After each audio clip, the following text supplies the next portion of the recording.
Hello again, this is the Barefoot Defender out here on a beautiful sunny day here in Texas at the Williford Range. Today I have a interesting interview for a candidate for state representative in House District 31, which I have now been redistricted. As you know, everybody got redistricted and I got taken out of Mike Kemple's, and so I'm here with Mike Monreal, and we're going to discuss some of his policies and what he believes and things that we can agree upon, and find out if there's anything that I disagree upon, and in the end we'll talk about that. Mike, you want to tell us something about yourself? I see you have a hat on that you're a veteran, which Yes. to me is one of the highest honors to sit with a veteran again, and I'm so glad that you've decided to continue your service to this country. Well, I appreciate you having me out, Stephen. First of all, howdy. My name's Mike Monreal to everybody out there, and I just want to say thanks for letting me be here today and to talk to you about what I'm passionate about, and that's really protecting the people of Texas and our Texas values. So I'm out here. A little bit about myself.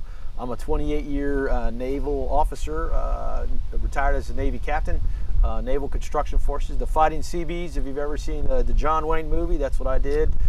Started off as a Marine and then went into the Navy. And 28 years later, I have been just so proud to serve my country in Iraq, in Afghanistan, in Kosovo, and in all parts of the world. You know, the saying when they say join the Navy, see the world, that's a true statement. I got to see the world, but I knew I was always coming home to South Texas. This is my home, so I'm just glad to be home, and I'm glad to be here to continue to serve the people of South Texas.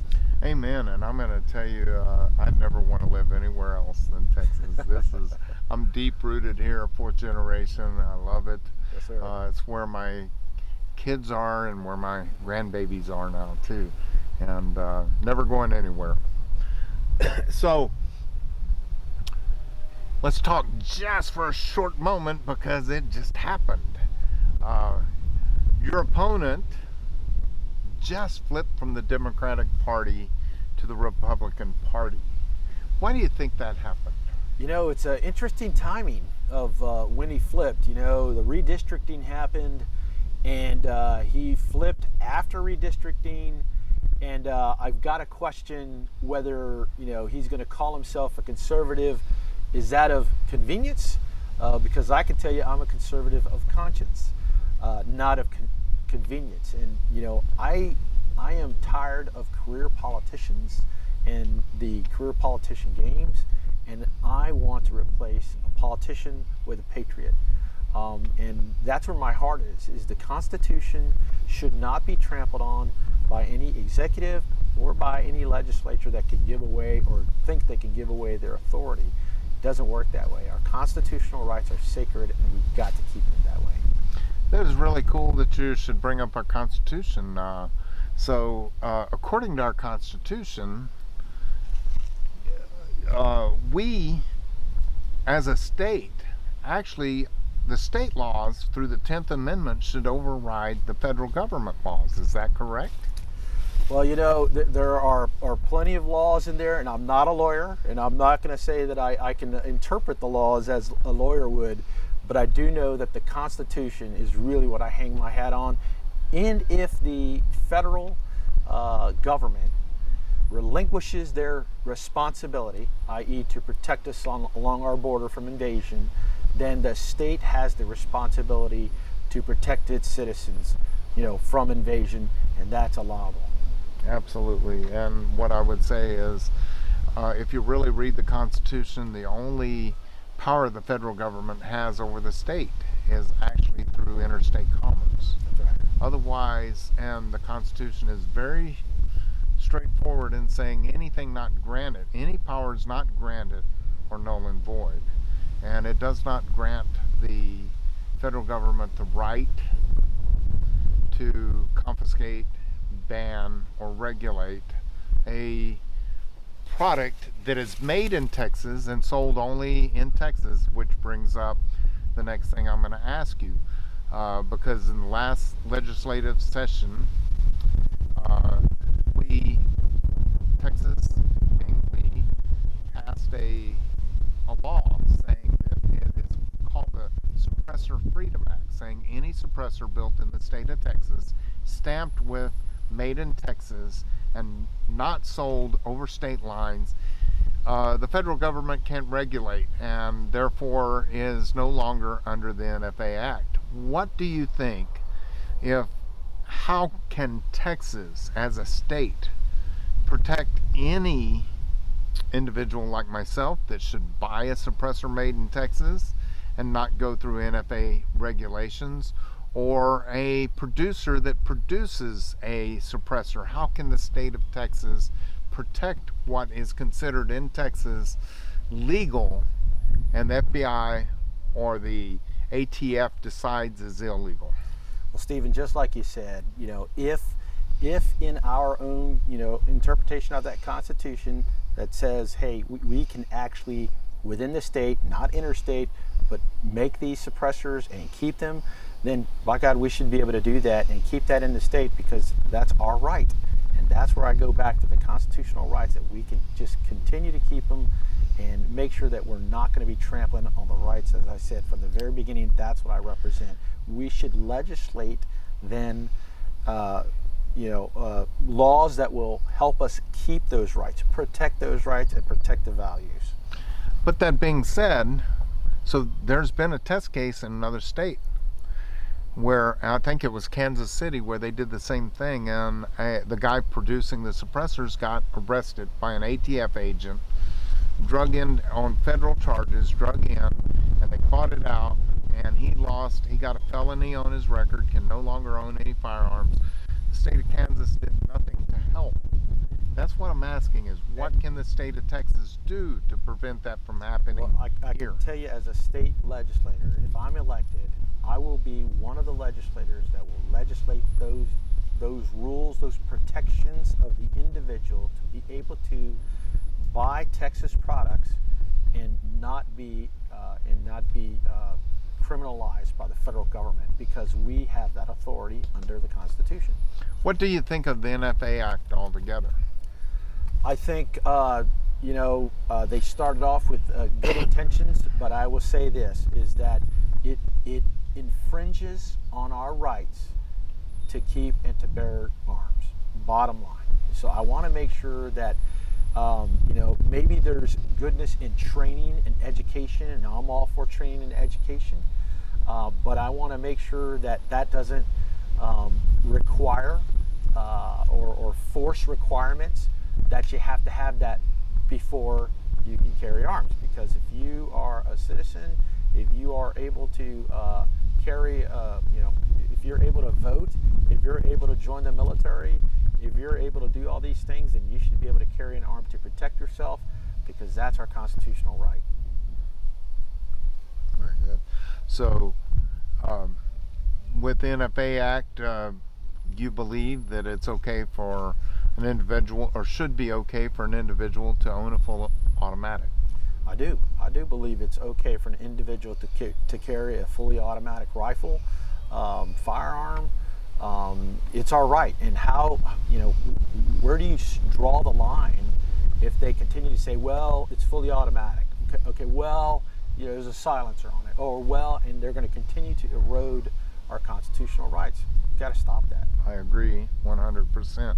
And people don't understand that you can own a full automatic gun, but they have legislated things away and have put a tax on them and things, and got right along with suppressors, short-barreled rifles and things, and that's what's included into the NFA Act. And originally they did that to help catch the gangsters on tax fraud or tax evasion, is what they did to catch the gangsters. And I think that in some ways it was well intentioned, but it had some results that weren't desirable at all, and it was infringing on the right to keep and bear arms. And make no mistake, this is about small arms. It's not about carrying a bazooka That's right. or whatever, That's right. but that's what it was all about. Okay, most people think that my number one issue is firearms. I'm going to move on to what is actually my number one issue, and I am pro-life. Will you talk a little bit about your stand? Absolutely. I'm also pro-life. I have 3 grandsons, 4 daughters. I believe that all life is precious. We are all formed in the image of our Creator. That's what the Bible says, and I truly believe that life is precious.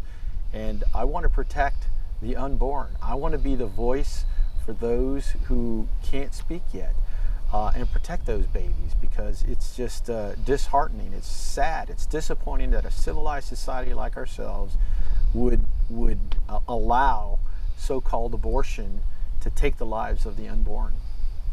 So a lot of times the left brings up this, and I know it's a very small percentage.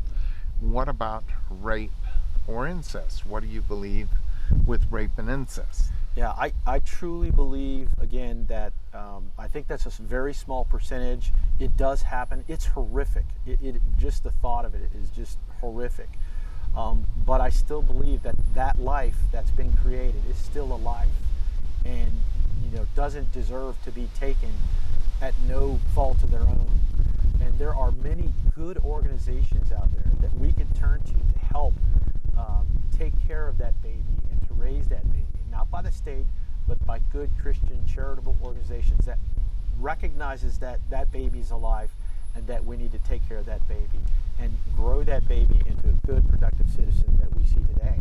How many stories do we have out there of men or women who talk to their mother about almost getting an abortion, and yet now they've got families of their own, they're productive in society, they're leaders in our society, and yet that person would have never even been here if they were allowed to be aborted. And even if it is a case of rape, understand that that baby has the mother's DNA too. That baby is innocent. That's right. That baby did nothing to ask for this. That's right. I thank you for your pro-life stance, and I'm not even for. I guess if the mother's life was truly in danger, but there is very few incidences of that, really. Yes, sir. Stephen, I got to tell you that with the miracles of medical technology today, that that I believe that it's possible to save both the mother and the baby, and I know those physicians are working hard to make that happen. I know several physicians, and I know that they would do their absolute best to make that happen through the use of medical technology. But yeah, we've got to, in my statements I've said I want to protect the unborn and their mothers. They both need to be protected.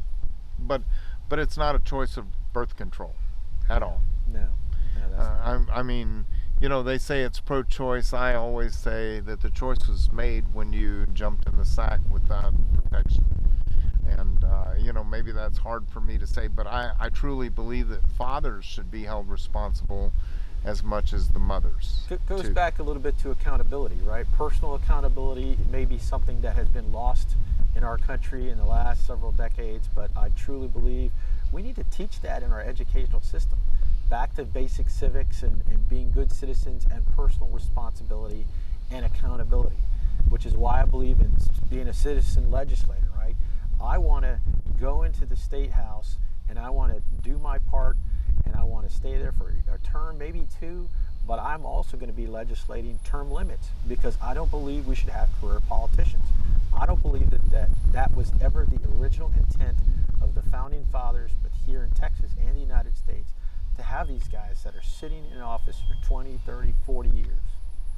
Well, and as far as that goes, I believe Texas has got it best.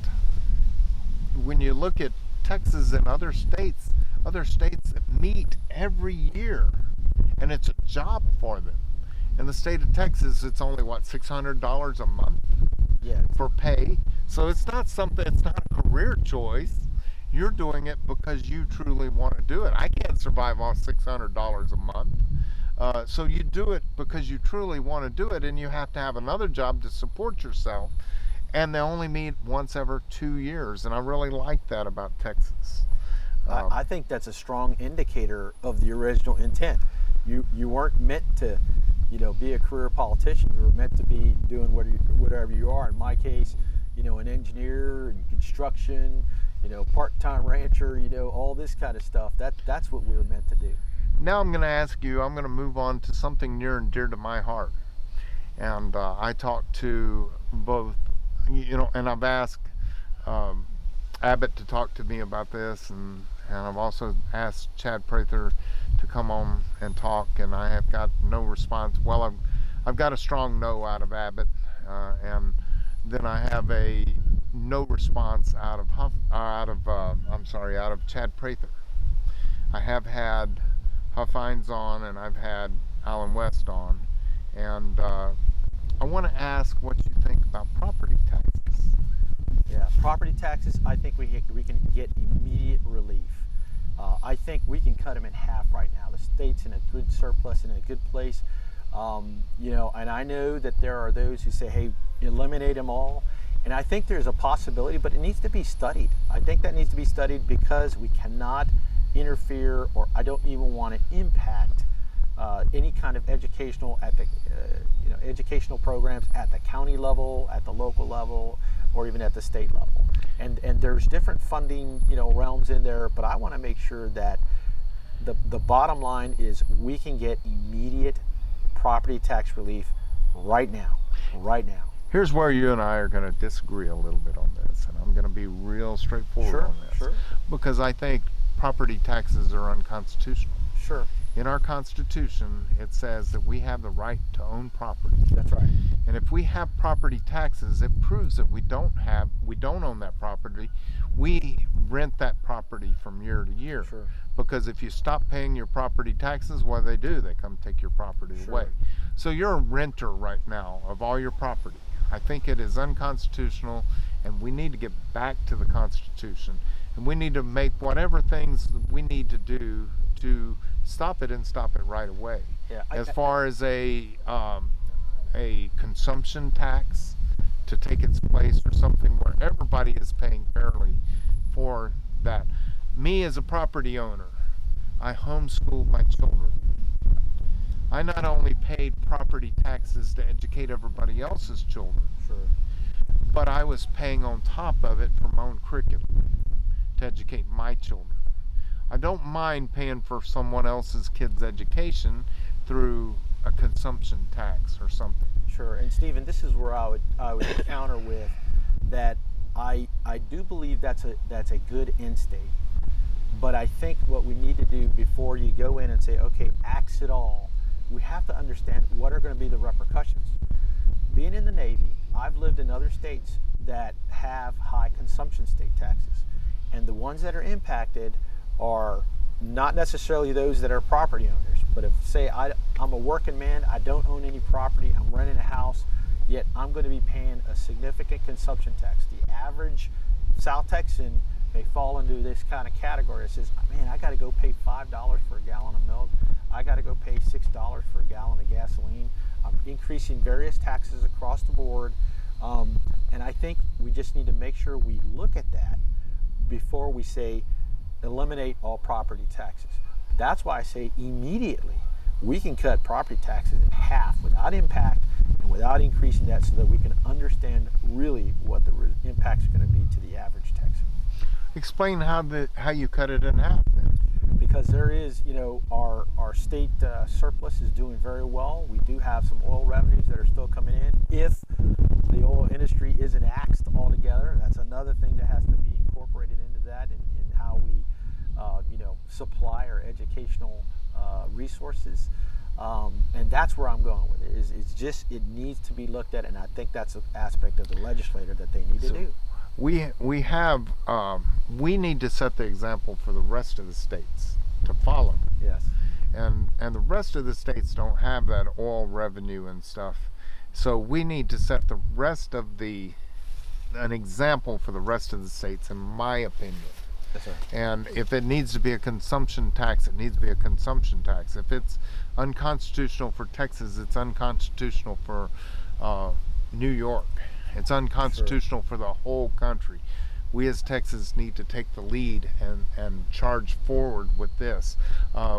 When I was a much younger man, they passed the state lottery saying that we're going to use that for education, and as soon as it was the ink was dry, they turned around and said, well, it's not reliable, so we're not going to use that for education. We'll use it for the state rainy day fund or whatever Right. spending they decide to use. You could take that and put it back into it. It's established now, and it's not, the lottery's not going to go away, and I truly believe that should have been what the people voted for. Right. Goes straight to education and nothing else, because that's the way they promoted it. And Ann Richards was the one that did away with that, but I'm not going to chase down those rabbit holes. It'd be a good rabbit hole, but I do agree with you. The state of Texas should lead the way. Whatever we do, we need to lead the way. And I'm tired of seeing us look at others and kind of follow suit. We have a great state. We have great leadership capability. We need to lead the way. Absolutely. I think we are blessed greater than any other state in this country. Indeed. And we have resources that we can lead the way. We just need leadership that will lead the way. And the next thing I'm going to ask is going to be a tough question for a person that is running for office. I'm not going to call you a politician. I'll call you a statesman. It's going to be a tough question for a statesman, and it brings up Texas leadership. What do you think of the Texit movement? I believe that I've often taken pride, actually, in the fact that the state of Texas, we fought for our freedom, that we were a republic before we came a state.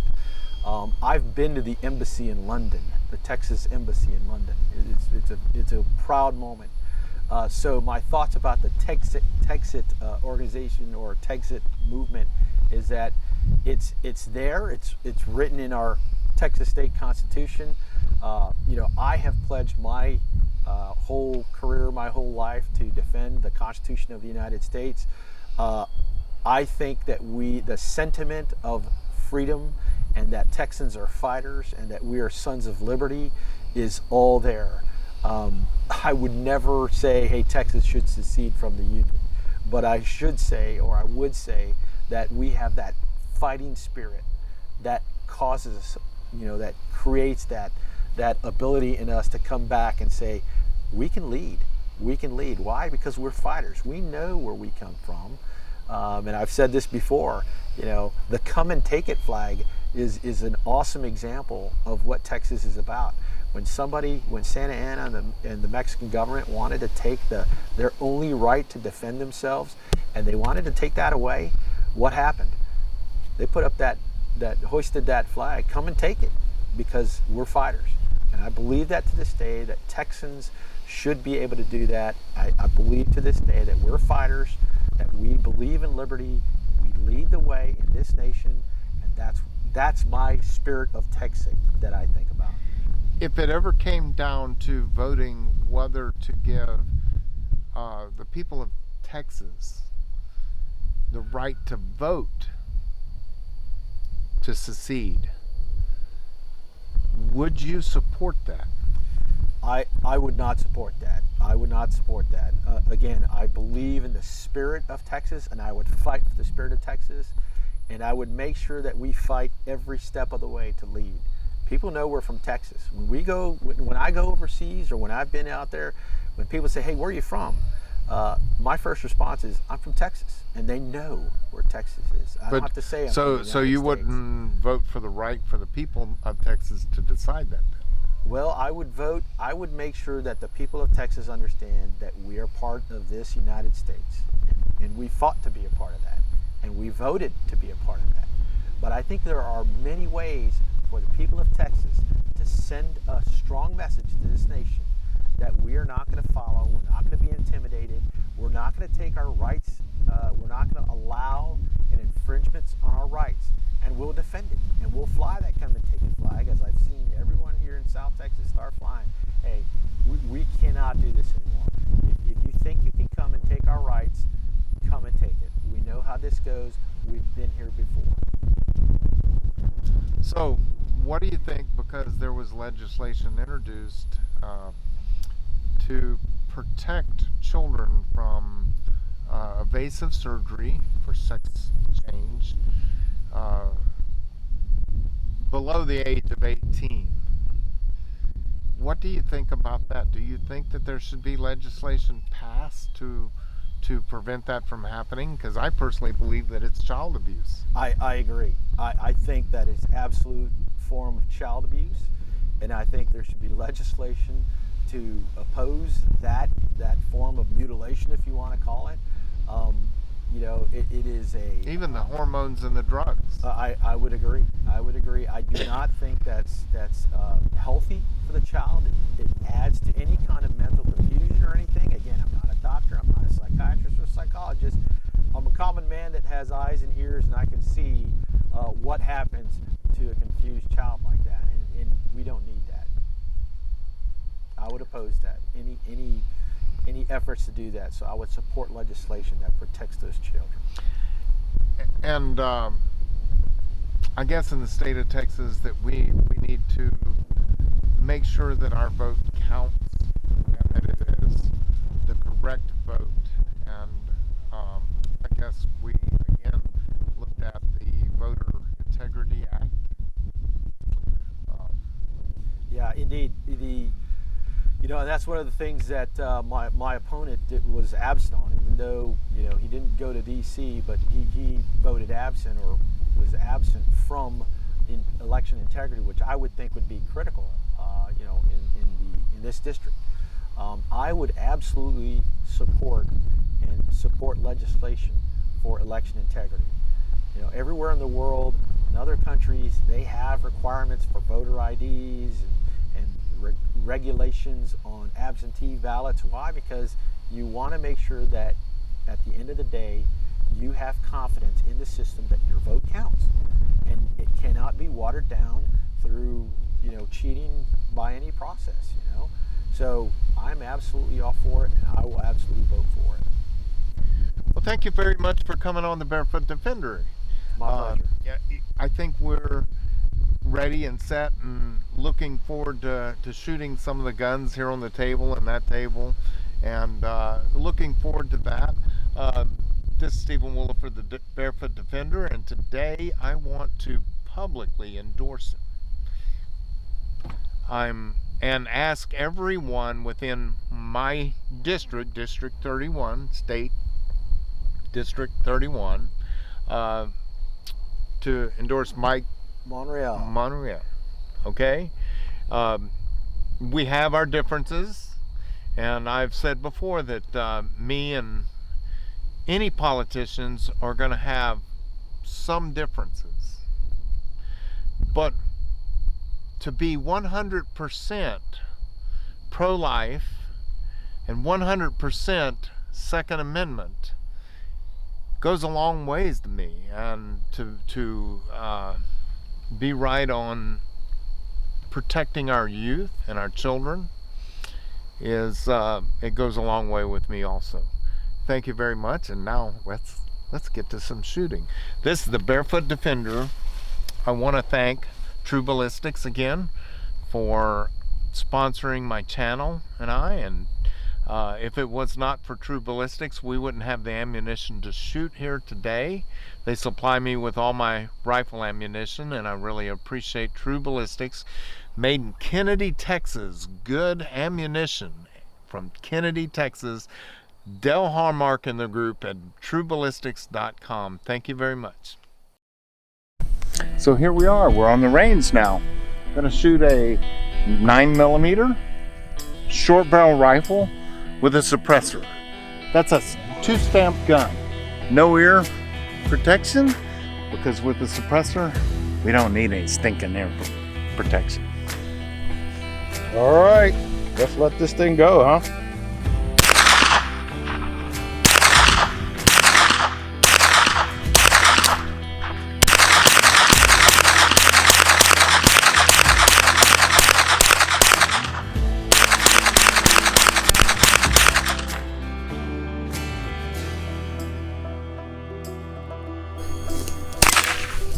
reliable than your Glock.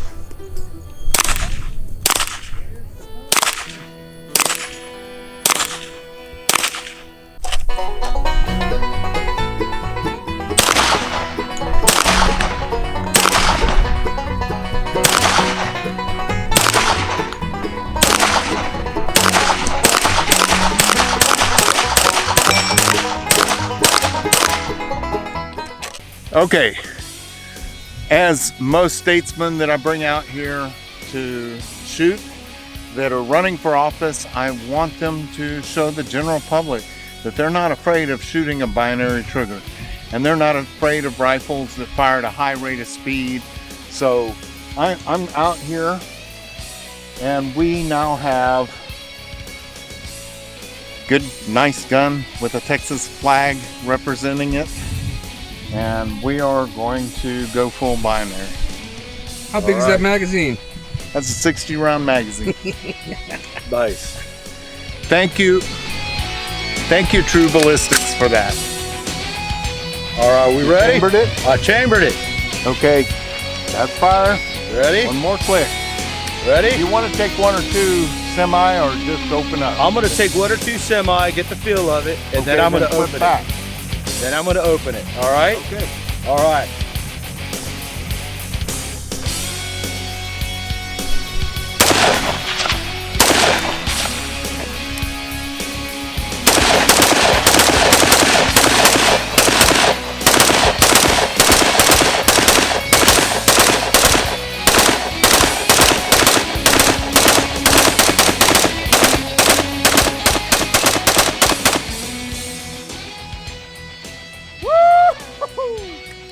That was a blast. All clear. Let's not grab it up here. It's a little warm. 60 rounds. 60 rounds.